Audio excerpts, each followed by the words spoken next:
Hi, my name is Nana.misa. I'm a London-based cinematographer, and in today's video, I'm going to give you my 5 reasons why every beginner filmmaker should own the Sigma Art 18-35 1.8 zoom lens.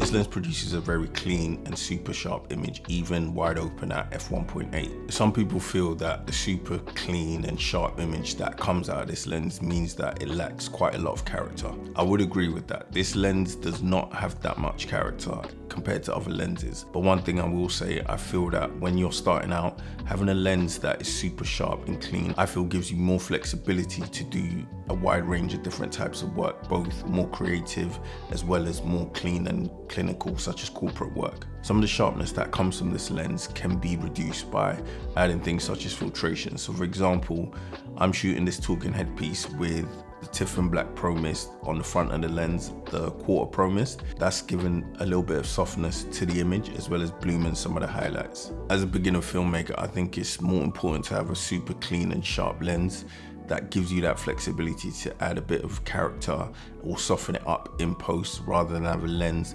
that lacks sharpness and clarity and try and add sharpness in post. I find that it's much harder to do. So for example, I recently shot a mini doc for one of my clients for their single release. So for that mini doc, I just used the Sigma 18-35 to add a bit more character to it. What I did was, like always, I used my Tiffin Quarter Pro Mist, but I decided to add an anamorphic mod to my Sigma 18-35. This anamorphic mod added a lot more interest in the bokeh by giving it that oval bokeh look. I also added things such as radial blur in post and added film grain, and I felt with all these things combined with the clean and sharp image of this lens, I really like the look that came out from this short mini doc. The image quality on this lens is exceptional. You do not get things such as chromatic aberration. You don't see any distortion when shooting wide at 18mm. It's a very solid lens. This lens is also great for doing product videography. The sharpness of this lens, as well as the 1.8 aperture, allows you to create great shallow depth of field whilst being able to capture a super sharp image of the product that you're filming.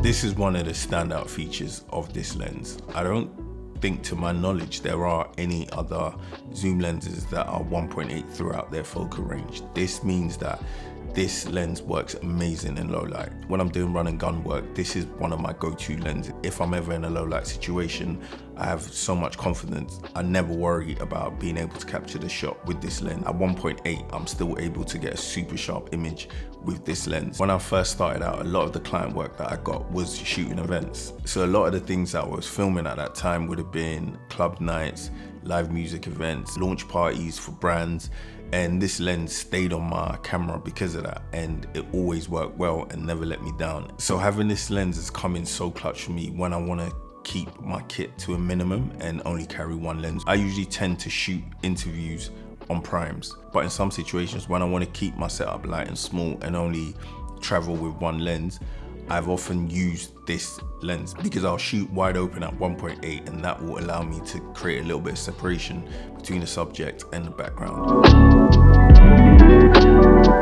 This lens is built like a tank. It's an all metal build apart from the focus ring and the zoom ring. But other than that, everything else on the lens is metal. I've had this for a while now. I've dropped it a few times.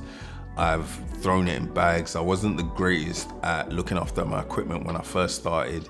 So as you can see, this lens has a few scratches, cracks, but none of that has impacted the image. I have a lot of confidence in the durability of this lens, and I haven't had any problems to date. I feel anyone buying this lens should rest at ease. It's a very solid and durable lens. So this lens comes in 2 mount options. You can get this in EF and you can also get this in F mount. I would recommend, if you're purchasing this lens, that you get it in the EF option. EF as a lens mount option gives you a lot of flexibility when it comes to adapting this lens to other cameras. For example, EF can be easily adapted to Micro Four Thirds.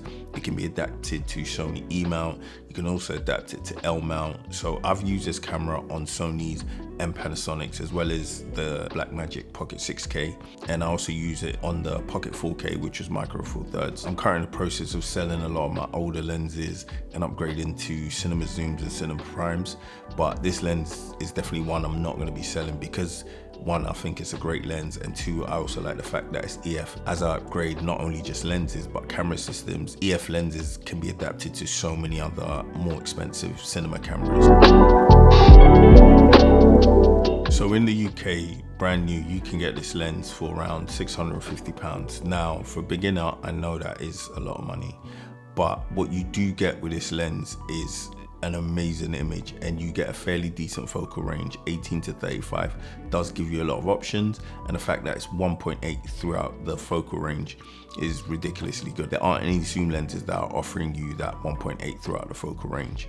Now, what I would advise is that you pick up this lens used rather than pick it up brand new. On eBay in the UK, I've seen these go anywhere between £350 and £500. The great thing about this lens is whether you buy it new or used, if you come to sell it later, you won't see that it's depreciated by that much. I was lucky when I bought mine. I bought it used and I managed to get it for £380.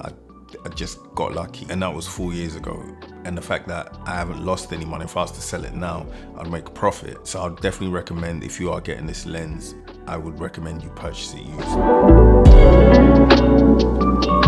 So those are my 5 reasons why I feel every beginner filmmaker should be picking up the Sigma R 18 to 35. Now, don't get me wrong, this lens isn't perfect. There are a few things that I wish this lens had. So for example, 18 to 35 is a fairly decent focal range. That focal range is more on the wide end of things. It would be great to be able to have a zoom range that gives you a lot more options on the tighter end. So for example, I own the Canon 24 to 105, which for me is such a great lens. The fact that you getting 24 on the wide end and 105 on the tight end gives you so much options. That also is one of my go-to options for my run and gun work, but the problem with that lens is that it's f4, so it's not great in low light. Another great option in my opinion would be to look at the Canon 17 to 55. That's a f2.8 throughout the focal range, and I think that's a great lens as well. I've not shot on it personally, but I know some other people that have that lens, and having 55 on the tighter end gives you a little bit more options than having 35 on the tight end when it comes to the Sigma. So that's another lens option I would suggest you look at, and you can pick those up for a fairly decent price on the used market. But all in all, I really think that the Sigma 18 to 35 is one of the best lenses you can pick up as a beginner filmmaker. It gives you so much options and has a lot of versatility, and the image that comes out of this lens is exceptional. Hope you guys enjoyed the video. If you did, please give it a like. Let me know in the comments what you thought of the video, and also let me know what lenses you would recommend to beginner filmmakers. And if you haven't already, please subscribe to the channel. But for now, thank you for watching guys, and I shall see you in the next video.